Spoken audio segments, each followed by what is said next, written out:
So I'll be showing you how to remove your WhatsApp profile picture. So go to WhatsApp, just launch WhatsApp on your phone and then go to settings. For Android users, the settings is tapping on this three button and then selecting settings. For iPhone users, this is just a settings button somewhere in the bottom right corner. Anyway, so once you get here, you want to go to your profile. So tap on the profile pic and then tap on this little camera icon on your profile pic. Just tap on that and then tap on the bin icon to delete your current profile pic and then confirm you want to remove.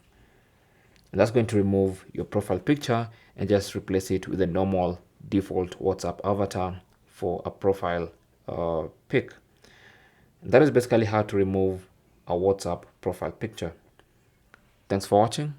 Comments and questions down below and good luck.